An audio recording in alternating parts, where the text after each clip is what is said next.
नमस्कार, मैं हूं सुशांत सिन्हा। कोरोना के खिलाफ इस जंग में सभी देशवासियों की बीमारियों को दूर भगाने के लिए, सबको फिट बनाने के लिए योग गुरु बाबा रामदेव रोज हमारे साथ जुड़ रहे हैं और इस कठिन समय में हर वो योगाभ्यास बता रहे हैं जिससे आप चुस्त रहें, तंदुरुस्त रहें।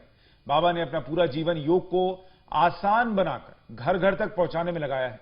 सिर्फ भारत ही नहीं, अमेरिका, इंग्लैंड, ऑस्ट्रेलिया और चीन समेत दुनिया के 120 देशों की लगभग 100 करोड़ से ज्यादा जनता टीवी चैनल्स, यूट्यूब, फेसबुक का आजकल जमाना है, तो उसके जरिए बाबा को फॉलो कर रही है, रोज बाबा से योग सीख रही है। तो स्वामी रामदेव जी इंडिया टीवी पर हमारे साथ जुड़ गए हैं। स्वामी जी, बहुत स्वागत आपका इंडिया टीवी पर। प्रणाम सुशांत जी, आपको भी और मीनाक्षी जी को और इंडिया टीवी के सभी योगी दर्शकों को जो इस योग के जरिए अपने आरोग्य साधना में लगे हैं, उनको मेरा वंदन। तो आइए शुरू करते हैं स्वामी रामदेव के साथ इस कार्यक्रम को।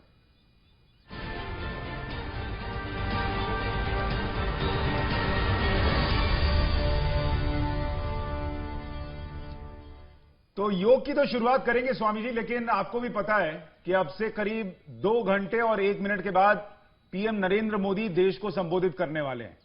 तो ऐसे में लोगों का थोड़ा बीपी भी हाई रहता है, थोड़ी टेंशन भी हाई रहती है कि आज पीएम क्या बोलेंगे। तो वो जो चिंता है, एंजाइटी है, उसको लोग कैसे शांत करें, ये भी बताइए अगले 2 घंटे में। और आप क्या उम्मीद कर रहे हैं पीएम से आज जब पीएम बोलेंगे?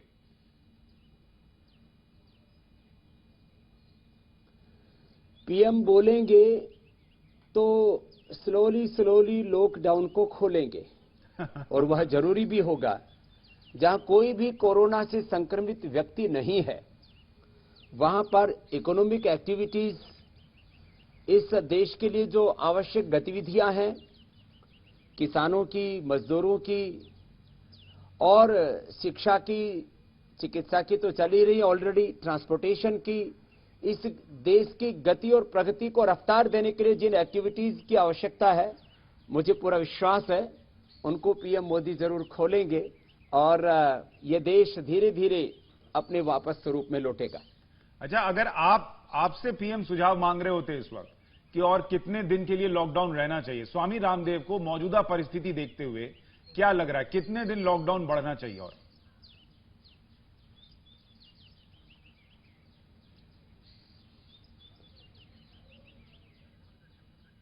स्वामी जी, आप सुन पा रहे हैं मुझे?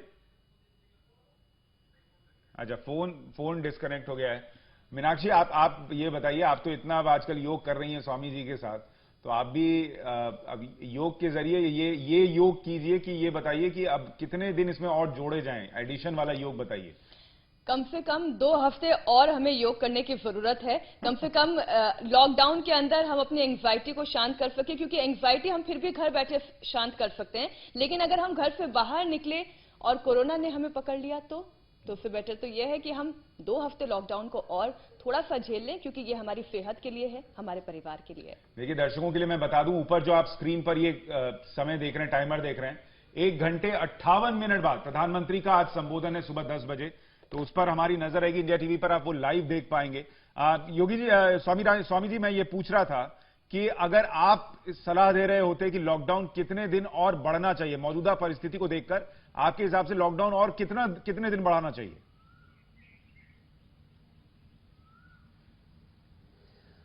मुझे लगता है जो 3 तरह के जोन में देश को बांटा गया है, तो जहां बिल्कुल भी कोरोना से कोई संक्रमित नहीं है, वहां तो लॉकडाउन को चरणबद्ध तरीके से फेज वाइज उसको खोल देना चाहिए और उस इलाके को सील कर देना चाहिए। जहां पर अभी थोड़ी कम संभावनाएं, वहां तो 15 दिन का मुझे लगता है पर्याप्त होगा, लेकिन जहां ज्यादा संक्रमण है वहां तो 1 महीने तक भी लॉकडाउन जा सकता है।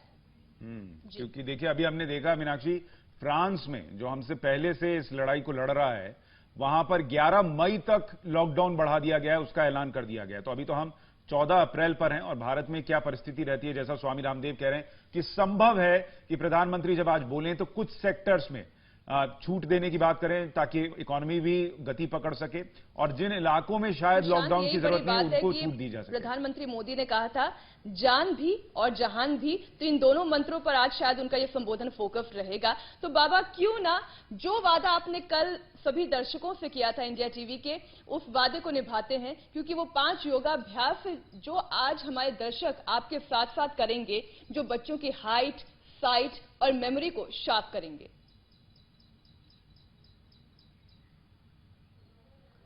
जरूर यहीं से शुरुआत करते हैं मीनाक्षी जी, सुशांत जी, कि योग से हमारी हाइट भी बढ़ती है, हमारी आईसाइट अच्छी रहती है, मेमोरी शार्प होती है। और आज मैंने अपने साथ में ऐसे बच्चों को भी लिया हुआ है। यहाँ दिव्यांशु मेरे साथ में एक बालक है जिसने सीबीएसई के 10th के एग्जाम में 99.7% मार्क्स प्राप्त किए। माने हिंदुस्तान के जो 5-10 बच्चे मोस्ट इंटेलिजेंट थे, उनमें से एक बच्चा दिव्यांशु है। और दिव्यांशु ने अपने योग से मन को नियंत्रित रखा और योग के कठिन से कठिन आसन वो भी ये करता है, और हाइट भी बहुत अच्छी है, आईसाइट भी बहुत अच्छी है। अभी तो मैं सोच रहा हूँ यहाँ मौर्य है, आप मुझे बचपन में क्यों नहीं मिले? अगर बचपन में अगर आप मिल गए होते तो मेरे भी 76% शायद 90 से ऊपर चले गए होते और हाइट भी थोड़ी 1 इंच बढ़ गई होती। आप हाइट के लिए बोलेंगे तो फिर मैं क्या बोलूंगी? अभी अगले जन्म में आपको जरूर मिलूंगा, मैं कोशिश करूंगा। जब तक आप बच्चे होकर के वापस लौट करके आएंगे तब तक मैं बना रहूं, तो तब तक प्रतीक्षा करेंगे। मौर्य है जो यूके से आए हैं, चश्मा के साथ ही आए थे हमारे पास। तो ये 18 अध्याय गीता याद कर चुके हैं और अष्टाध्यायी याद कर चुके हैं जो बहुत कठिन है, 4000 जिसमें सूत्र है। ये रामाशीष है, ये भी पूरे 18 अध्याय गीता याद कर चुके हैं और 7-8 साल की इनकी उम्र है, तो ये पहले से योग कर रहे थे, थोड़े लंबे हो गए हैं। और भी मैंने बच्चे बुलाए हुए हैं जिनका मेमोरी बहुत शार्प है, जिनकी आईसाइट बहुत अच्छी है और योग से अपना विकास कर रहे हैं। तो शुरुआत कर देते हैं, सभी खड़े हो जाते हैं और खड़े होकर के, और आप भी मेरे साथ खड़े हो जाएंगे मीनाक्षी जी, दोनों हाथ सिर के ऊपर रख लेंगे। और ये 5 आसन तो सब करे बच्चे, हाइट बढ़ाने के लिए, आईसाइट के लिए, मेमोरी के लिए, कंसंट्रेशन के लिए, फिजिकल मेंटल ग्रोथ के लिए। ये ताड़ासन है जिसमें एड़ियां ऊपर उठ जाती हैं, पंजों पर भार होता है, हथेलियां ऊपर की ओर उठी हुई, श्वास अंदर भरा हुआ। ये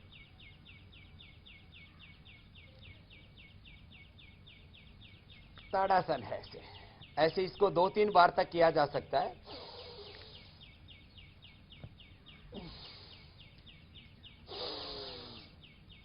इससे स्वामी जी सिर्फ बच्चों को फायदा होगा या मीनाक्षी भी अपनी हाई हील वाली जूतियों को बाय बाय बोल सकती हैं?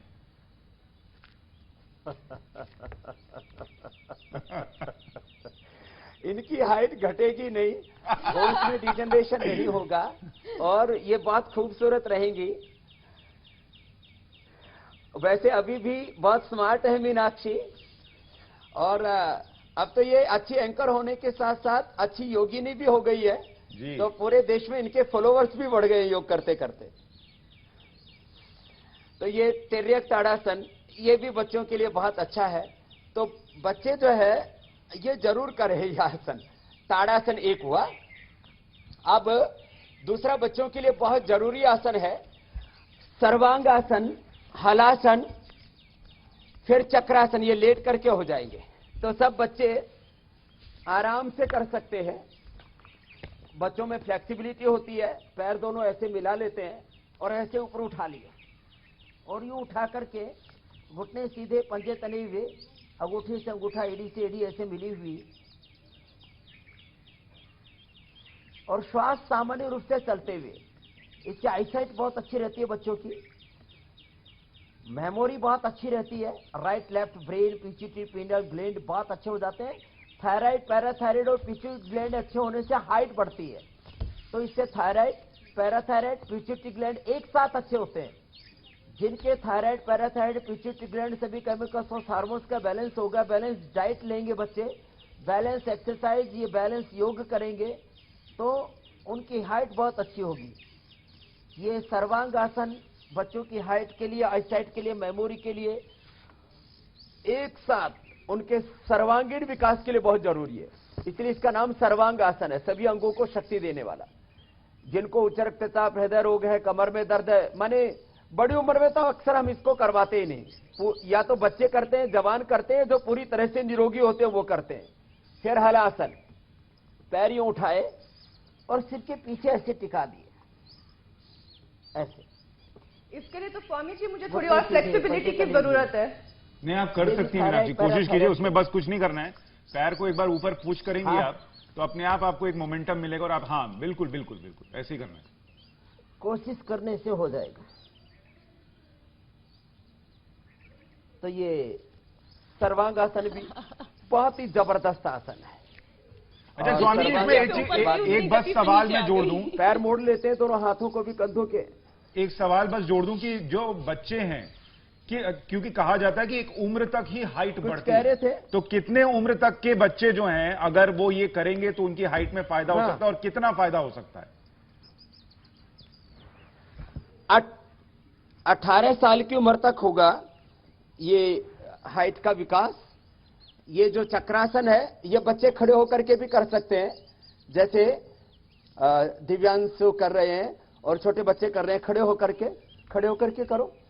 बच्चे ऐसे खड़े खड़े भी कर लेते हैं, इतना नियंत्रण होता है बच्चों में।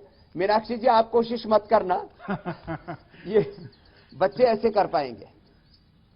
बच्चे तो आगे देखिए मीनाक्षी जी ने भी कर लिया है।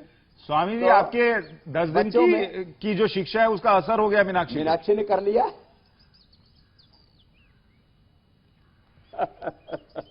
तो 18 साल तक सुशांत की हाइट बढ़ेगी। एक बैठ करके करने वाला आसन है पश्चिमोत्तानासन। ऐसे हाथ ऐसे लेकर के आओ और आगे झुक गए, माथा घुटनों से ऐसे लगा दिए।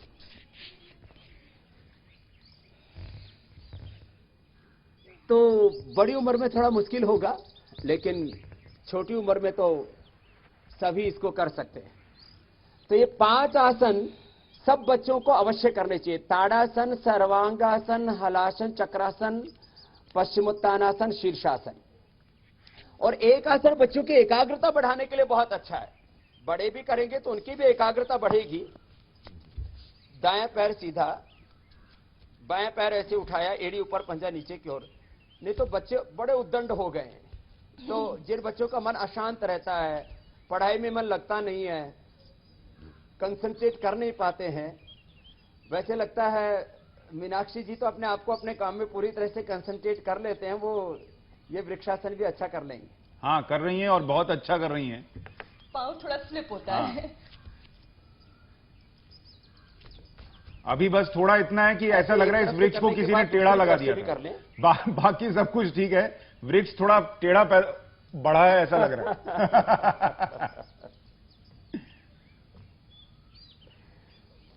तो नहीं, बहुत अच्छा कर रहे हैं आप। तो ऐसे ही मजाक बना रहे हैं उनकी। आप जब करेंगे तब पता लगेगा आप में कितना दम है। देखिए शिष्य का साथ गुरु ही देता है। आप भी योग करते हैं, अच्छी बात है।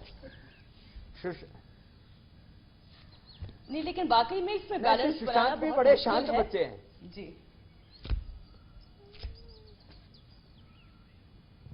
तो ये बच्चे जरूर करें, कम से कम 5-6 आसन।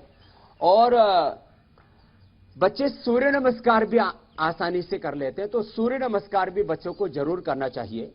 और आईसाइट को बढ़ाने के लिए अनुलोम विलोम प्राणायाम बहुत जरूरी होता है बच्चों के लिए। ये मेमोरी के लिए भी बहुत अच्छा होता है। लेफ्ट नोस्ट्रिल का सीधा कनेक्शन राइट ब्रेन से होता है और राइट नोस्ट्रिल का लेफ्ट से। तो ये बच्चे अनुलोम विलोम करेंगे तो उनकी मेमोरी बहुत शार्प होगी और बहुत जबरदस्त है ये।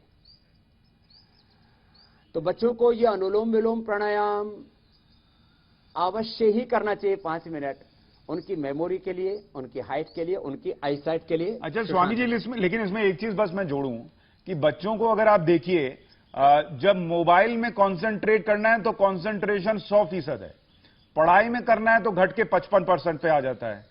जब मोबाइल में एप्स और गेम्स ढूंढने हैं तो मेमोरी बहुत अच्छी है, लेकिन जब किताब में पढ़कर याद करना है तो वो मेमोरी नीचे चली जाती है। तो इसका इलाज क्या है? इसके इलाज मैंने इसलिए कहा इसका इलाज योग ही है तो जब योग करेंगे तो अपने आप वो अंतर्मुखी हो जाते हैं, उनका कंसंट्रेशन बढ़ता है, आईक्यू लेवल बढ़ता है और उनकी अपने आप से इतनी कनेक्टिविटी हो जाती है। और मैंने लाइव एग्जांपल आपको देकर के बताया कि जो बच्चे मेरे साथ हैं, जैसे मुझे कल ये कहा कि कुछ बच्चों को आप एग्जांपल के तौर पर लेकर के आइए, तो ये बच्चे माने खेलने भी नंबर 1, फिटनेस में नंबर 1, पढ़ाई करने में नंबर 1, योग करने में भी नंबर 1। माने योग से अपने आप फ्रीक्वेंसी डिवाइन मोड पर सेट हो जाती है, तो फिर ये इधर उधर मन भटकेगा ही नहीं। तो मैं कहना चाहूंगा सुबह सुबह बच्चों को योग करा दे, उनकी लाइफ अपने आप राइट डायरेक्शन में जानी शुरू हो जाती है। अच्छा स्वामी जी, अगला सवाल भी आपसे लूंगा और मैं चाहूंगा कि आज आप बच्चों के लिए यह भी बताएं कि स्वामी रामदेव जब बच्चे थे तो उनकी दिनचर्या क्या होती थी, वो क्या शैतानियां करते थे, क्या क्या करते थे ऐसा कि लोगों की नाक में दम हो जाए, ये भी थोड़ा बताइएगा। एक पहले सवाल लेते हैं, फिर इस पर आते हैं। आज हितेश राणा ने एक सवाल भेजा है, वो पूछ रहे हैं कि बच्चों में मिर्गी की समस्या को कैसे दूर करें।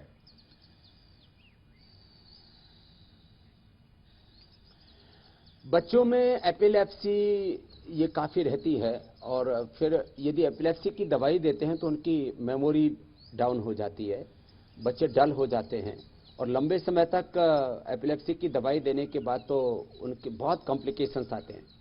इसके लिए अनुलोम विलोम भ्रामरी उद्गीत ये 3 प्राणायाम करें। उनको शीर्षासन और सर्वांग आसन ना कराएं उन बच्चों को। अनुलोम विलोम भ्रामरी उद्गीत प्राणायामों के साथ साथ उसको मेधावटी एक एक गोली सुबह शाम खिला दें और अंगूठे को दोनों तरफ से दबा दें। यहां अंगूठे में पिट्यूटरी पीनियल ग्लैंड का पॉइंट है, राइट लेफ्ट और बीच में ब्रेन का पॉइंट।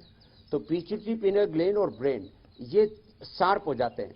वैसे कुछ बच्चे अंगूठा चूसते भी है, वो एक अलग बात है कि उससे भी उनका मस्तिष्क तेज हो जाता है। इसका मतलब ये नहीं कि कोई अंगूठे चूसते रहे, लेकिन ये एक्यूप्रेशर का मैं पॉइंट बता रहा था। ऐसे अंगूठा दबाने से pituitary pineal gland brain healthy होते हैं और यहां दबाने से थायराइड, पैराथायराइड और गले की समस्या दूर होती है। पहली दूसरी अंगुली के नीचे दबाने से यहां से आंखों की रोशनी बढ़ती है।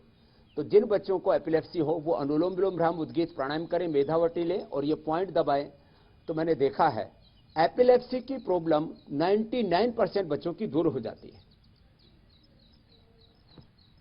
मीनाक्षी, आपको आपकी भी एक छोटी बच्ची है, मुझे लग रहा है अब तो आप खुद ही उसको घर में ट्रेन कर सकती हैं और बहुत बेहतर उसका ख्याल रख सकती हैं। आपको लग रहा है इन चीजों का फायदा होने वाला है एक माँ को भी? बिल्कुल, मैं तो फायदा बीते 10 दिन में ही महसूस करने लगी हूँ। मेरे साथ साथ जो और इंडिया टीवी देखते हुए स्वामी जी के साथ योग सीख रहे हैं वो भी इसका फायदा महसूस कर रहे हैं। और जहां तक आपने बात की बच्चे की, तो जब मैं घर पे योग करती हूँ तो हालांकि अभी वो बहुत छोटी है, 2 साल की है, अभी उसकी इतनी समझ नहीं है, लेकिन इतना जरूर है जो योग आसन बहुत ही आसान है, जो योग अभ्यास में करती हूँ उसके साथ साथ वो हंसते खेलते वो सीखने की कोशिश कर रही है। तो इतनी ट्रेनिंग तो हो रही है कि बच्चा कम से कम कॉन्सेंट्रेट कर रहा है। चलिए, और मीनाक्षी की जो बेटी है, स्वामी जी आपको भी बताऊं, बहुत प्यारी बच्ची है और बहुत जल्दी सीखती है, ये उसकी खासियत है। तो मुझे लगता है इन योग के बाद जो है एक और शिष्या आपको मिलने वाली है। मेरे अगले जन्म में आकर सीखने से पहले वो आपके पास सीखने जरूर आएगी। अगला सवाल बाबा लाल सिंह पूछ रहे हैं। कई पीढ़ियां मुझसे जुड़ गई है, माता पिता बच्चे। सही बात है। बाबा लाल सिंह पूछ रहे हैं कि इनका बेटा 7 साल का है और वो पिछले 1 साल से हकला रहा है, इस बीमारी को कैसे दूर करें?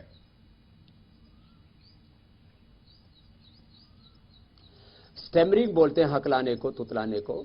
इसके लिए कपालभाति प्राणायाम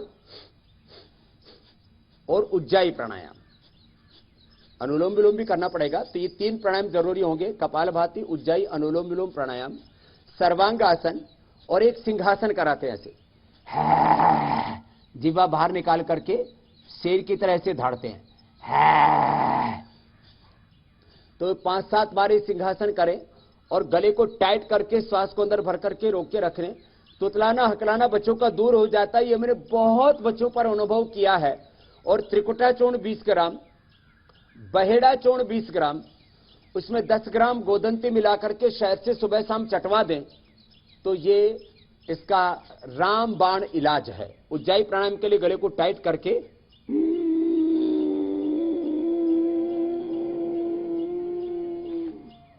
साउंड के साथ श्वास को अंदर भरते हैं, अंदर भर करके रोक करके रखते हैं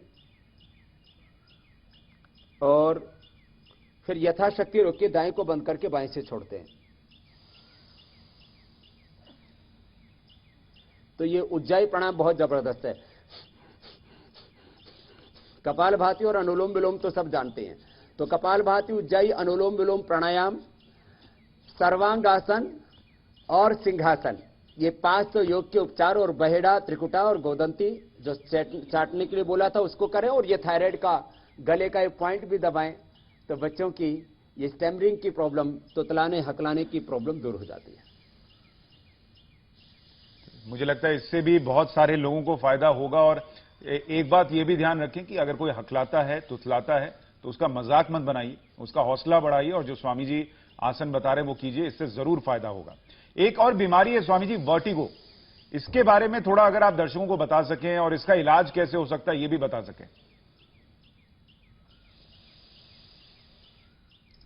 वर्टिगो के 3-4 बड़े कारण होते हैं। एक तो सबसे पहला कारण होता है गर्दन में दर्द, कंधों में दर्द, रीढ़ की हड्डी के ऊपरले हिस्से में जब एनर्जी का, ब्लड का फ्लो कम हो जाता है तब वर्टिगो की प्रॉब्लम होती है।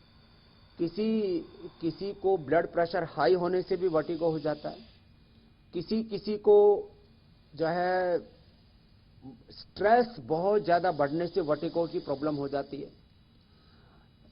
किसी को सर्वाइकल स्पॉन्डिलाइटिस तो नहीं हुआ, लेकिन कोई यहां की नसें ब्लॉक हो जाती हैं, जो रीढ़ की हड्डी से ब्रेन तक ब्लड का सप्लाई करने वाली जो नसें हैं उनके ब्लॉक होने से ये वर्टिगो की प्रॉब्लम आती। किसी भी कारण से वर्टिगो की प्रॉब्लम आई हो, उसके लिए 5-7 अभ्यास तो ये हैं। अंगूठा अंदर, अंगुलियां ऊपर, मुट्ठियां बंद, ऐसे हाथों को गोल गोल घुमाते हैं 10-20 बार, क्लॉकवाइज एंटी क्लॉकवाइज ऐसे, और ऐसे करने के बाद फिर दूसरा अभ्यास ये होता है इस तरह से,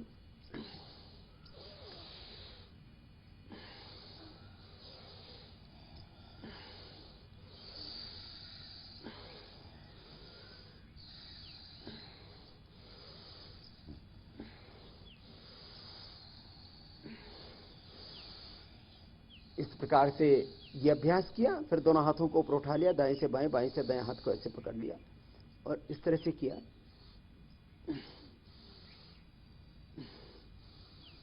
दोनों तरफ ऐसे एक हाथ से दूसरे हाथ को ऐसे खींचते हैं तो इससे हाथ एकदम हल्के हो जाते हैं, गर्दन कंधे हल्के हो जाते हैं, वर्टिगो की समस्या दूर होती है। ये सर्वाइकल स्पॉन्डिलाइटिस पेन के लिए भी जरूरी है। सिर को पीछे से ऐसे दबाते हैं, श्वास अंदर भर के, हाथों से सिर के और सिर से हाथों के, और एक दूसरे के एंटी प्रेशर देते हैं। ऐसे दाएं बाएं और से भी करते हैं।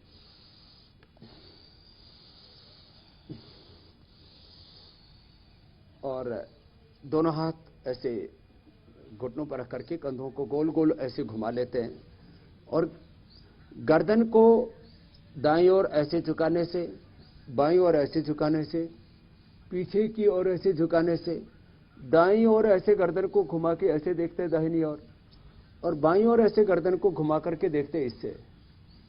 इससे सर्वाइकल स्पॉन्डिलाइटिस पेन, वर्टिगो दोनों ही दूर होते हैं।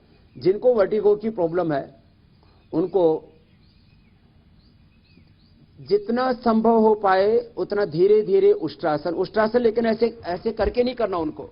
उष्ट्रासन करने का ही तो ये तरीका है कि ऐसे करते हैं, ऐसे ना करें वो खाली ऐसे बैठ करके और ऐसे जितना हो सके उतना उठें, क्योंकि ऊपर से करेंगे तो पीछे गिरने की संभावना होगी। बाकी फिर भुजंगासन, शलभासन, धनुरासन, मरकटासन, जो हमने रीढ़ की हड्डी के अभ्यास बताए वो करेंगे तो वर्टिगो की प्रॉब्लम 100% खत्म हो जाती है। बहुत ज्यादा वर्टिगो की प्रॉब्लम है तो चंद्र प्रभावटी, त्रिदोषांग, गुग्गल और मेधावटी साथ में ले लेते हैं तो पूरी तरह से। अच्छा, लेकिन स्वामी जी इसमें बस छोटा सा ये भी जोड़ दीजिए कि ये वर्टिगो की समस्या जो है अगर आ ही ना, इसको टालने के लिए क्या करना चाहिए? मतलब इसको समस्या को आ ही ना, इसको रोकने का तरीका क्या है? तो योग दोनों काम करता है कि रोगी को निरोगी बनाना और जो निरोगी है उसको रोगी होने से बचाना। तो प्राइमरी प्रिवेंशन भी है योग, सेकेंडरी प्रिवेंशन भी योग, कंट्रोल भी है योग, क्योर भी है योग, रिहेबिलिटेशन पैलिएशन भी है योग। माने एक योग में कई प्रकार के लाभ अंतर्निहित है। तो इसलिए योग एक स्वस्थ व्यक्ति के लिए भी है, उसके लिए एक लाइफस्टाइल है, एक जीवन पद्धति है। रोगी के लिए चिकित्सा पद्धति है। वह एक बालक करेगा, उसके लिए उसके सर्वांगीण विकास का साधन है, उसके लिए ज्ञान है, विद्या है योग।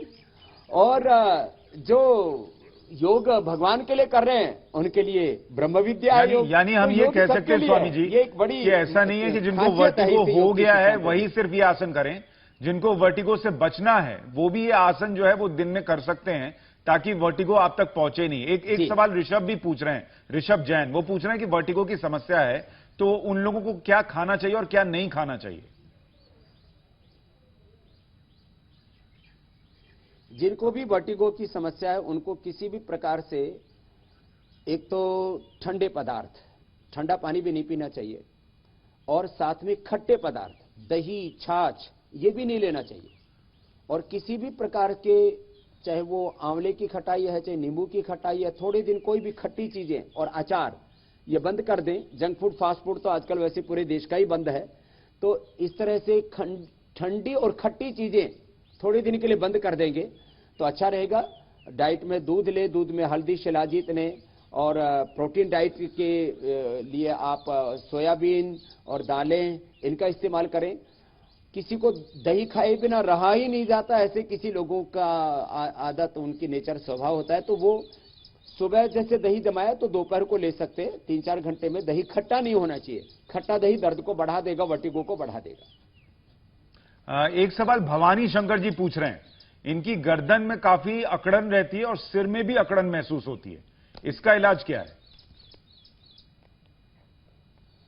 तो ये जो अभी हमने बताए सभी अभ्यास, ये सर्वाइकल स्पॉन्डिलाइटिस पेन, गर्दन की अकड़न, उन सबको दूर करेंगे। सूक्ष्म व्यायाम करें, उष्ट्रासन करें, भुजंगासन, शलभासन, मरकटासन, ये सब आसन करेंगे।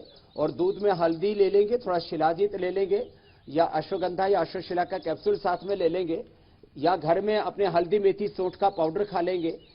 और उसमें थोड़ा सा अजवाइन भी मिला सकते हैं। 100-100 ग्राम हल्दी, मेथी, सौंठ, और उसके अंदर 20-25 ग्राम अजवाइन भी साथ में मिला ले तो ये सारी अकड़न शरीर की और जोड़ों के दर्द पूरी तरह से दूर हो जाते हैं। एलोवेरा और गिलोय ये भी वात, पित्त, कफ, त्रिदोष नाशक हैं, इसलिए एलोवेरा और गिलोय का जूस पीने से भी, और यदि कहीं हार श्रृंगार, पारिजात या निर्गुंडी होता है उसका भी रस साथ में मिला करके पी ले तो सभी प्रकार के दर्दों से, गर्दन का अकड़न हो, कमर की अकड़न हो, घुटने का दर्द हो, ज्वाइंट पेन हो, उसके लिए एलोवेरा, गिलोय, निर्गुंडी या पारिजात, हर श्रृंगार का रस, ये जबरदस्त लाभ करता है सुशांत जी। अच्छा, एक चीज और, अभी हम सीनियर सिटीजन्स की भी बात करेंगे, जो हमारे दर्शक जुड़े हुए हैं उनको मैं बता दूं, लेकिन उससे पहले मैं थोड़ी देर पहले आपसे जानना चाह रहा था, क्योंकि हम बच्चों की बात कर रहे थे।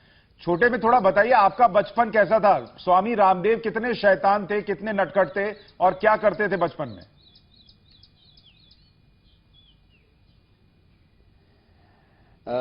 सुशांत जी, शैतानियां करने का ना तो ऐसा स्वभाव था, और मैं अपनी कोई बड़ाई करने के लिए नहीं बोल रहा हूं, लेकिन आपको जो मैंने जिया है जीवन उतना ही बता रहा हूं कि करीब 7 साल की उम्र में ही मैंने कुछ लोगों को गांव में योग करते हुए देखा। कुछ सन्यासी आते थे, एक 115 वर्ष के एक स्वामी भीष्म जी आते थे, कुछ आर्य समाज के लोग आते थे प्रचार के लिए, तो उनको देखता था तो वो योग करते थे।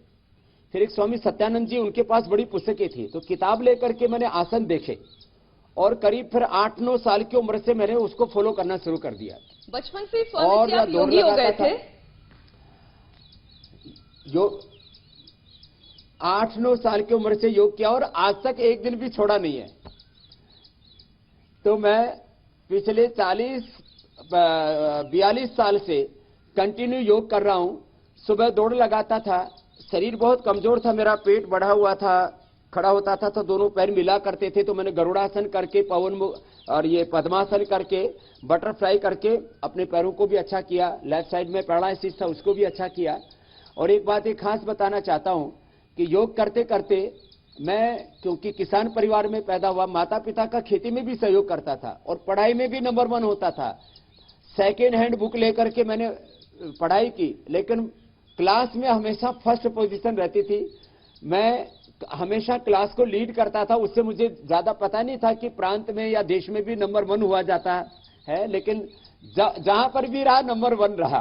तो योग के बल पर ये भी एक अपने भीतर देखिए, ये शक्ति आती है बचपन कि से आप जो आपने करेंगे साबित किया वो है प्रथम कोटि का कि होगा। अगर इच्छा शक्ति मजबूत हो तो किसी भी समस्या को पार किया जा सकता है, मुश्किल को जो है वो खत्म किया जा सकता है।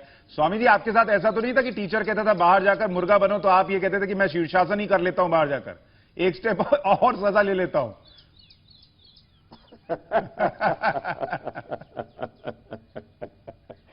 तो ऐसे मुर्गे बनने वाले लेकिन सुशांत कितनी बड़ी प्रेरणा स्रोत है स्वामी जी। लेकिन बचपन मेरे से साथ ही में कुछ इतने विद्यार्थी रहते थे। हाँ। तो वो जो हम लोगों को जी बताइए। जो है हमको ये जैसे आजकल बच्चे कुर्सियों पर बैठ करके क्या बोलते हैं, टेबल्स पर बैठ करके पढ़ते हैं, वैसे हमारे पास में कुछ होता नहीं था। तो हमारे यहाँ टाट पट्टी होती थी, और टाट पट्टी भी स्कूल में हमारे तो थी नहीं। तो हम अपने घर से ही वो जो गेहूं भरते हैं जिस बोरी में, वो बोरी लेकर के आते थे। तो हमारे टीचर पढ़ाते पढ़ाते सो जाया करते, तो उस बोरी में से ऐसे धागे निकाल करके और उसको ऐसे सुतली सी बना करके अध्यापक के नाक में बच्चे दे दिया करते, और बड़े जोर से हंसा करते। तो टीचर की आंख खुलती तो बताते नहीं थे कि किसने सुतली नाक में पोई है। अच्छा स्वामी जी, क्योंकि ये कोरोना काल चल रहा है और ऐसे में एक सवाल जो लोगों के मन में है, और ये तो रिपोर्ट्स भी बता रही हैं कि च्यवनप्राश की बिक्री भी बहुत बढ़ गई है, और खास तौर पर बुजुर्ग जो हैं वो बहुत च्यवनप्राश खा रहे हैं। तो च्यवनप्राश से क्या शरीर की इम्यूनिटी बढ़ती है, क्या बताएंगे आप? देखिए, च्यवनप्राश यदि सच में अच्छी क्वालिटी का बना हुआ है, आजकल जो है चीजों का बाजारीकरण इतना ज्यादा हो गया है, तो लोग विज्ञापन में बहुत पैसे खर्च कर देते हैं, और उसकी जो दवाइयां हैं जो जिनसे बनना चाहिए, ऐसे कहते हैं कि च्यवन ऋषि ने बुढ़ापे में च्यवनप्राश खाया, इसलिए च्यवनप्राश का मतलब है च्यवन ऋषि से च्यवनप्राश बना है। तो उन्होंने बुढ़ापे में अष्टवर्ग से युक्त अनेक औषधियों से युक्त च्यवनप्राश खाया, जिसमें इम्यूनिटी बढ़ाने वाली औषधियां हैं, और वो बूढ़े से जवान हो गए।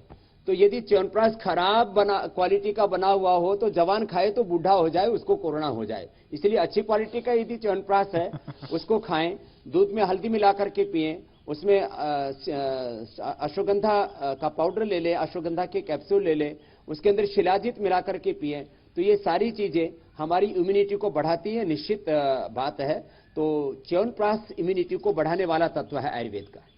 देखिए, अभी हमने कार्यक्रम में बच्चों की बात की स्वामी जी, अब उस अवस्था की बात करते हैं जिसमें आप जाने को तैयार नहीं, और मुझे लगता नहीं कि आप जाएंगे। यानी हम जो बुजुर्गावस्था है उसकी बात करें। बुजुर्गों को अमूमन अल्जाइमर की समस्या हो जाती है, इसका इलाज क्या है?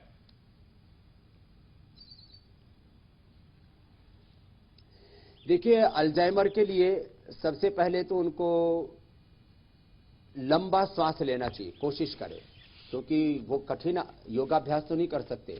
तो एक तो डीप ब्रीदिंग करें, वो जितना डीप ब्रीदिंग होगा उतना ही अल्जाइमर की प्रॉब्लम, ब्रेन के श्रिंक होने की प्रॉब्लम, मेमोरी लॉस की प्रॉब्लम, फिर इसके बाद में आगे जो है पार्किंसन की ये सब प्रॉब्लम्स भी आती हैं। तो जिनको भी अल्जाइमर है, ब्रेन डिमेंशिया है, जिनको भी ये पार्किंसन है, उनको एक तो सबसे पहले डीप ब्रीदिंग करना चाहिए। जितना लंबा गहरा श्वास लें और लंबा छोड़ें उतना ही जरूरी है। दूसरा, उनके लिए फिर ये अनुलोम विलोम बहुत ही जरूरी है। ये भी अल्जाइमर के लिए, ब्रेन डिमेंशिया के लिए, पार्किंसंस के लिए, और बड़ी उम्र में लोगों को पैरालिसिस और ब्रेन स्ट्रोक बहुत होते हैं, उनसे भी बचाने के लिए अनुलोम विलोम बहुत जरूरी है। इसके साथ साथ फिर भ्रामरी और उद्गीत, ओम, ये भी 10-10, 11-11 बार करने चाहिए। तो ये उनकी परम औषध है। साथ में ब्राह्मी, शंखपुष्पी, अश्वगंधा, इन औषधियों का प्रयोग उनके लिए रामबाण जैसा होता है। वे दूध के अंदर एक मालकांगनी, ज्योतिषमती बोलते हैं उसको संस्कृत में, ज्योतिषमती के 2-3 ग्राम बीज अथवा ज्योतिषमती मालकांगनी का तेल 2-3 बूंद दूध में डाल करके पीते हैं। या जिनको ये ज्योतिषमती मालकांगनी का तेल न मिल पाए तो बादाम रोगन 1 चम्मच दूध में डाल करके पी लें तो अल्जाइमर की प्रॉब्लम में जबरदस्त लाभ होता है। साथ में मेधावटी भी यदि खा लेते हैं तो निश्चित रूप से जो प्रारंभिक अवस्था का अल्जाइमर है वो तो पूरी तरह से ही दूर हो जाएगा, और यदि बहुत क्रोनिक प्रॉब्लम है, क्रिटिकल है, तो फिर भी कंट्रोल जरूर हो जाएगा। स्वामी जी, अब एक वादा जो आपने कल किया था उसे हम पूरा नहीं कर पाए थे, वो अब आज आप पूरा करेंगे। सौंदर्य को निखारने का, त्वचा को अच्छा रखने का, ऊर्जावान रखने का, चमकदार रखने का क्या क्या योगाभ्यास है?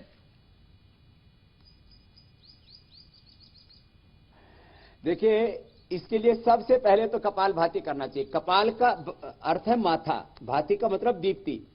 कपालभाति से मोटापा कम होता है, इंटरनल ऑर्गन्स हेल्दी होते हैं, इससे शुगर कंट्रोल होती है, कोलेस्ट्रॉल कंट्रोल होता है, गैस कब्ज एसिडिटी दूर होती है। ये इसके साइड बेनिफिट है, ये इसके बाय प्रोडक्ट्स हैं।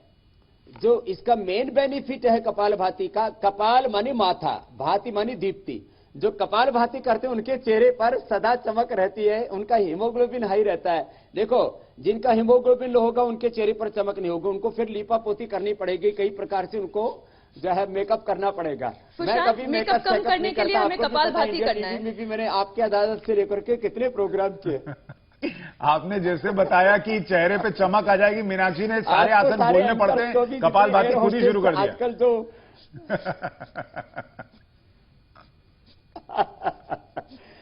तो जितने भी एयर होस्टेस हैं, जितने भी एंकर्स हैं, जितने भी बॉलीवुड के एक्टर्स हैं, मैं सबसे कहूंगा एक तो कपालभाति जरूर करें, एलोवेरा जूस पिए और एलोवेरा जेल चेहरे पर लगाएं। और घर में इसके लिए फेस पैक के तौर पर मैं कुछ चीजें बताना चाहता हूं। पका हुआ पपीता, पका हुआ केला, उसमें थोड़ी सी चिरौंजी, थोड़ा सा बादाम, ये उसमें पीस करके मिला लें और उसमें दूध या शहद मिला लें, कच्चा दूध या शहद। तो ये एक लेप बन गया, फेस पैक बन गया। ऐसे ऐसे फेस पैक 2-3 हजार से लेकर के 5,000 रुपए तक में जो अलग अलग ब्यूटी पार्लर्स बने हुए हैं शहरों के अंदर, अब तो लॉकडाउन में सब बंद है, तो अपने घर में फेस पैक बना लें। तो पका हुआ केला, पका हुआ पपीता, चिरौंजी, बादाम, कच्चा दूध, उसके अंदर थोड़ी सी हल्दी मिला सकते हैं, शहद मिला सकते हैं, एलोवेरा जेल मिला सकते हैं। तो ये मिला करके लगा लें और करीब आधा घंटे बाद फिर उसको हटा लें चेहरे से। तो स्नान करने से पहले इसको लगा सकते हैं। एक बात अच्छा है, मुल्तानी मिट्टी का लेप। तो मुल्तानी मिट्टी पहले हमने अपनी माँ को कभी बालों में शैम्पू या कोई साबुन लगाते हुए नहीं देखा। वैसे तो हमने देखा पूरे गांव में कोई शैम्पू साबुन लगाता नहीं था। शादी के समय पुराने जमाने में एक बहुत भाटे जैसी लाइफ बॉय होती थी, वो कोई बारात आती थी तब जरूर एक बार कोई लेकर के आते थे, तो कोई साबुन शैम्पू नहीं लगाते थे। तो हमने अपनी माँ को देखा, वो बालों में भी मुल्तानी मिट्टी लगाती थी और चेहरे पर भी मुल्तानी मिट्टी। हमने मुल्तानी मिट्टी की यद्यपि साबुन भी बनाई बहुत रिसर्च करके। तो मुल्तानी मिट्टी को छाछ में भिगो करके अथवा कच्चे दूध में भिगो करके, शहद में या एलोवेरा में भिगो करके यदि उसका फेस पैक लगा लेते हैं तो चेहरे की चमक बहुत बढ़ जाती है। जिनको बहुत पिंपल्स होते हैं, उन कॉलेज के बच्चों को मैंने देखा, उनको हमने एक कांति लेप बनाया हुआ है जिसमें मंजीठ है और बाकी चंदन है। ये सारी जो औषधियां मैं बता रहा हूं चेहरे के लिए, स्वामी जी आप औषधियां बताते जा रहे हैं और सुशांत बिना हमें भनक लगे फटाफट इसे टाइप करते जा रहे हैं और घर जाते ही ये सबसे पहले अपनी वाइफ को बताएंगे ये सब करना शुरू कर दो। ये आपने ठीक कहा। देखिए, मेरी पत्नी वैसे ही खूबसूरत हैं और टेलीविजन पर बैठकर मैं उनकी तारीफ कर रहा हूं तो घर का माहौल अच्छा रहेगा, तो वैसे मेरी खूबसूरती बढ़ेगी क्योंकि माहौल अच्छा रहेगा घर का। लेकिन स्वामी जी, अभी जो ये लॉकडाउन बढ़ने वाला है, इसमें घर में लोग क्या क्या करें ये भी बताइए। कैसे अपने आप को ऊर्जावान रखें और देश के लोगों को आप क्या संदेश देंगे आज? देखिए, मैं बता रहा हूं कि लॉकडाउन धीरे धीरे स्लो डाउन होगा, फेज वाइज हटेगा और कोरोना का संक्रमण पूरी तरह से भारत से हारेगा। इसके लिए बहुत बड़ी पहल प्रधानमंत्री मोदी जी ने की है, उसको पूरा सपोर्ट किया है इंडिया टीवी ने, और रजत जी ने तो इसमें एक लीडिंग पोजीशन ली हुई है और लोग बहुत गंभीरता से इंडिया टीवी के ऊपर सुनते हैं और जो यहां से आह्वान किया जाता है वैसा करने की कोशिश करते हैं। तो मैं सबसे एक बात तो ये कहूंगा कि यह कोरोना के कारण से जो लॉकडाउन हुआ है, इस पूरी संक्रमण काल को, पूरी चुनौती को, इस संकट को हम अब एक अपॉर्चुनिटी के तौर पर इस्तेमाल करें। शाम को 10 बजे तक कोशिश कीजिए सो जाएं। जिनको बहुत देर से सोने की आदत है तो 11 बजे के बाद तो कतई ना जागें। फिर सुबह 5 बजे तक कम से कम उठ जाएं, और बहुत ही आलसी हैं तो 6 बजे तक उठ जाएं। मुझे पता लगा है कि कुछ लोग कहते हैं अभी तो ना तो स्कूल जाना, ऑफिस नहीं जाना, फैक्ट्री में नहीं जाना, कोई काम नहीं करना, तो आराम से 9-10 बजे तक उठें। ऐसे अपनी आदत खराब ना करें। सुबह जल्दी उठें, शाम को जल्दी सोएं। कल मैंने बोला था काल भोजनम आरोग्य कारणम, समय पर खाएं, ऋत भुक हित भुक मित भुक बने, अपनी प्रकृति के अनुकूल आहार को चुने और बैलेंस फूड लेते हुए, शाकाहारी फूड लेते हुए हल्का खाना खाएं, एकदम से ज्यादा खाना ना खाएं। सुबह उठते ही गर्म पानी पिए, हो सके तो उसमें आंवला, एलोवेरा जूस और गिलोय मिलाकर के पी ले तो आपकी हेल्थ और ज्यादा अच्छी रहेगी। जिनको जोड़ों में दर्द है, एलर्जी है, कफ है, वे गर्म पानी पिए, ठंडा पानी दिन में ना पिए। तो सुबह फ्रेश होकर के फिर योगाभ्यास जरूर करें, और योगाभ्यास करने के बाद में स्प्राउट्स लें, फल फ्रूट लें, इससे आपकी इम्यूनिटी बहुत अच्छी रहेगी, किसी प्रकार की एलर्जी नहीं होगी जी। पश्चिम के देशों में जहां एलर्जी बहुत ज्यादा, वहां डेथ रेट 5 to 10% है, और हमारे यहां पर इंदौर में 5 से 10% डेथ रेट पहुंच गया, जबकि कुछ जगह ये 1% है डेथ रेट। तो हमें अपना डेथ रेट भी कम करना है और अपनी इम्यूनिटी को बढ़ाना है। तो उसके लिए भी हम अपना अच्छा नाश्ता लें, तीखे तले हुए पदार्थों से बचें, फास्ट फूड, जंक फूड बाहर से तो नहीं मिल रहा, लेकिन घरों में भी लोग बहुत ज्यादा खाना ना खाएं, खाने के 1 घंटे बाद में पानी पिए, तुरंत बाद पानी ना पिए, चबा चबा करके खाना खाएं। और अंतिम बात, खुश रहें, पॉजिटिव सोचें, always think positive, always be positive. अच्छा स्वामी जी, देखिए लॉकडाउन तो अभी खत्म नहीं होगा, ये तो लगभग तय है, लेकिन हमें कार्यक्रम खत्म करने का वक्त आ गया है। तो मैं दर्शकों को यह बता दूं कि कल जब हम आपके साथ जुड़ेंगे और स्वामी रामदेव आपके साथ जुड़ेंगे, तो वजन कैसे कम करना है, पेट कैसे अंदर जाएगा, डबल चिन जो आ जाती है यहां पर वो कैसे कम होगी, थायराइड की बीमारी का इलाज क्या है, बाबा ये सब आपको कल बताएंगे। अगर इनसे जुड़ा आपका कोई सवाल है तो आप हमें भेज सकते हैं। स्वामी रामदेव जी, आपका बहुत बहुत शुक्रिया हमारे साथ जुड़ने के लिए।